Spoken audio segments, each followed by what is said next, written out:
బట్టతలతో బాధపడుతున్నారా? ఆధునితనమైన పద్ధతిలో hair transplantation చేయబడును. Face clinic, Hyderabad. నమస్తే రమ్మగారు. నమస్తే జయ. రమ్మగారు, ఏదైనా తమాషా కథ ఒకటి చెప్పుకుందామండి. పూర్వం ఒక సముద్ర తీరంలో ఒక చిన్న ఊరు ఉండేది. ఆ ఊళ్ళో ఒక రైతు ఉండేవాడు. ఆయన భలే తెలివైన వాడు, మహా తెలివి. ఆయనకు ఒక కొడుకు ఉండేవాడు. వాడు కొంచెం సామాన్యమైన వాడు, అంత తెలివి గలవాడు కాదు. మనం చూస్తుంటాం తెలివి గల నాన్నలకి సామాన్య కొడుకులు ఉంటారు. అవును కదా. అయితే కోడలు మాత్రం భలే తెలివైంది. ఓకే. హాయిగా కులాసాగా ఉండేవాళ్ళు, ఏదో పని చేసుకునేవాళ్ళు. రైతు ఏమో పొలం వెళ్ళేట, కొడుకు ఇంటి దగ్గర ఏదో పని ఉందని ఉండిపోయి ఒక కొడవలికి పిడి చెక్కుకుంటున్నట్ట. కొడవలికి ఇట్లా కర్ర దోపుతారు ఉంటారు కదా, కదా. అది చెక్కుతున్నాడు కూర్చొని. చెక్కుతుంటే ఒక ముగ్గురు నల్లటి మనుషులు వచ్చారట. బాగా నల్లగా ఉన్నారు. నల్లగా ఉండటం సామాన్యమే, ఇది బాగా కారు నలుపు అనమాట. వచ్చి మా రాజుగారు నేను తీసుకురమన్నారు. సముద్రపు రాజు, మా రాజు అంటే సముద్రపు రాజు. ఆయనకి ఒక పని ఉంది, నేను తీసుకురమ్మన్నారు, మాతో రమ్మన్నారు. రమ్మనేసరికల్లా సముద్రపు రాజుకి మేమేం పని చేస్తాం, ఏం పని చేయాలి అన్నాడు. ఒక తెలివైన పని చేయాలి, మా ఊళ్ళో ఎవ్వరికీ ఆ తెలివి లేదు, నీది ఏమైనా తెలివి ఉంటుందేమోనని నేను తీసుకెళ్ళడానికి వచ్చామన్నారు. అనేసరికి వీడన్నాడు, రైతు కొడుకు, తెలివి సంగతి వస్తే మా నాన్న చాలా తెలివైన వాడు, నాకంత తెలివి లేదు అని చెప్పాడు. చెప్పేసరికల్లా వాళ్ళు అన్నారు, సరే అయితే మీ నాన్నని తీసుకురా, మనం సముద్రంలోంచి వెళ్ళాలి, రేపొద్దున రేవు దగ్గరకు వచ్చేయండి, ఒడ్డుకు వచ్చేస్తే సరే సముద్రపొడ్డుకి మిమ్మల్ని తీసుకెళ్తామన్నారు. అనేసరికి సరే చీకటి పడ్డాక వాళ్ళ నాన్న వచ్చాడు. నాన్న వస్తే ఈ రైతు కొడుకు చెప్పాడు, నాన్న ఆ సముద్రపు రాజుగారి భటులట ముగ్గురు వచ్చారు, నల్లటి వాళ్ళు. వాళ్ళ రాజుగారి దగ్గరట ఏదో తెలివైన పని ఒకటి చేయాలట.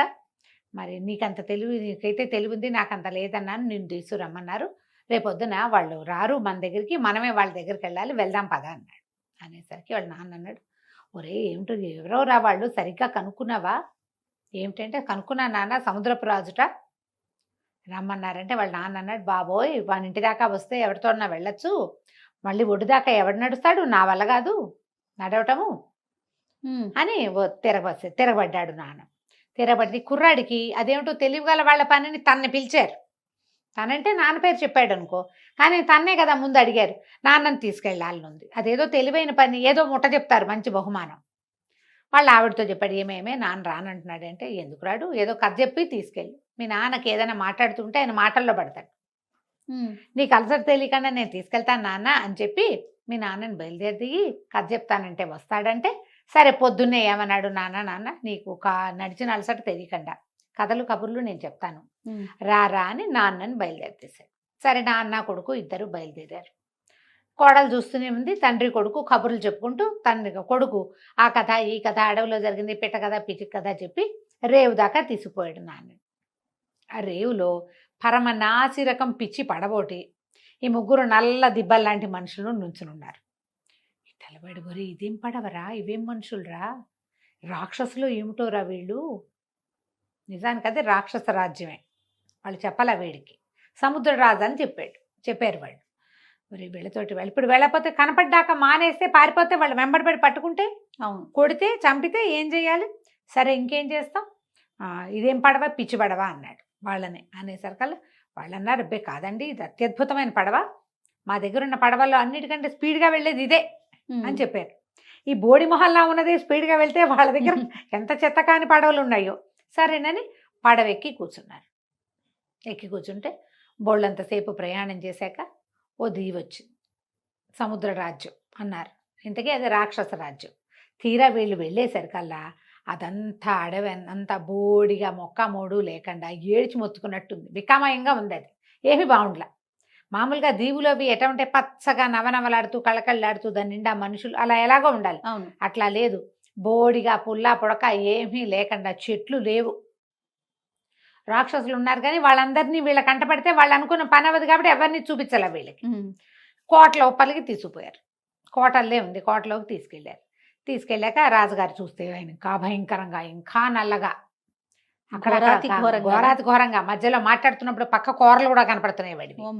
ఏమన్నాడు, మా దగ్గర ఒక బ్రహ్మాండమైన పాత్ర ఉంది, దాన్ని ఏమనాలి, భాండం ఉంది, మా భాండం కింద మంట చేసి ఏదైనా వండుకోవాలనుకుంటున్నాము, ఆ మంట చేయటం మాకు రావటల్లా, మంట చేసి పెట్టండి, మిమ్మల్ని అందుకే తీసుకొచ్చాం, మనుషులకి మంటలు చేసే తెలివితేటలు ఉంటాయి కాబట్టి మిమ్మల్ని పిలిచామన్నారు అని చెప్పి భాండ దగ్గర తీసిపోండ్రా వెళ్ళి అన్నాడు.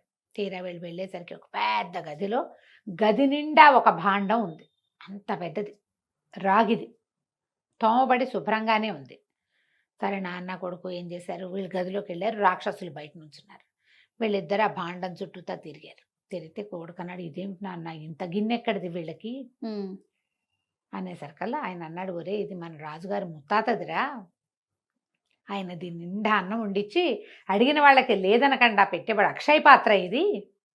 ఈ రాక్షస వేధవులు ఎప్పుడో వాళ్ళని కొట్టో కోసం తీసుకొచ్చేశారు, ఏనాటి నుంచో వీళ్ళ దగ్గర ఉంది. ఈ కథలు మా చిన్నప్పుడు వినేవాళ్ళం, అక్షయ పాత్ర ఫలానా రంగు ఫలానా షేప్ అని తెలుసు ఆయనకి. ఇది అదని గుర్తుపట్టాడు. చుట్టూతా తిరిగి గదిలోంచి బయటకు వచ్చాడు. బయటకు వచ్చాక బయట ఉంచున్నారు రాక్షసులు. వాళ్ళు అన్నారు, వెలిగించావా మంట పెట్టావా అన్నారు. మంట ఏం పెడతాం, దేనితో పెడతాం, ఉఫ్ ఉఫ్ అని ఊతే మంట రాదు, రావి పుల్లలు, మర్రి పుల్లలు, తుమ్మ పుల్లలు అని చెప్పి 9 మొక్కల పేర్లు చెప్పాడు. జువ్వి, రావి, మర్రి, మేడి, పొన్న, తాటి, ఈ 9 రకాల పుల్లలు పట్టుకురండి, మంట క్షణాల్లో చేస్తాను అనేసరికి రాజుగారు అన్నాడు, ఏడిసినట్టుంది, మా దీవంతా బికామయంగా ఉంటుంది, ఇక్కడ మొక్క మూడు లేవు, పుల్లలు ఎక్కడి నుంచి దొరుకుతాయి మాకు అన్నాడు. పుల్లలు లేకపోతే మంట ఎక్కడి నుంచి వస్తుంది అన్నాడు రైతు.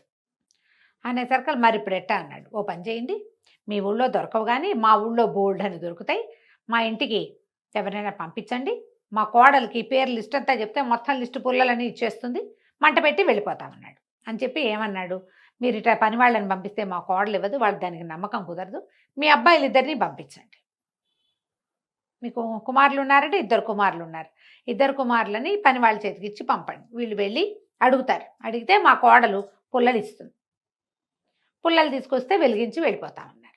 అనేసి సరేనని ఈయనేం చేశాడు, 2 రాక్షస పిల్లలు ఉన్నారు ఆయనకి, ఈ ముందు ఉన్నారుగా ముగ్గురు పని వాళ్ళు ముందు లాక్కెళ్ళారు కదా ఈ భటులు, ఆ 3 భటులతోటి ఈ 2 కుర్రాళ్ళని ఇచ్చి ఈ రైతు వాళ్ళ ఇంటికి వెళ్ళి వాళ్ళ కోడల్ని అడిగి రమ్మని చెప్పారు.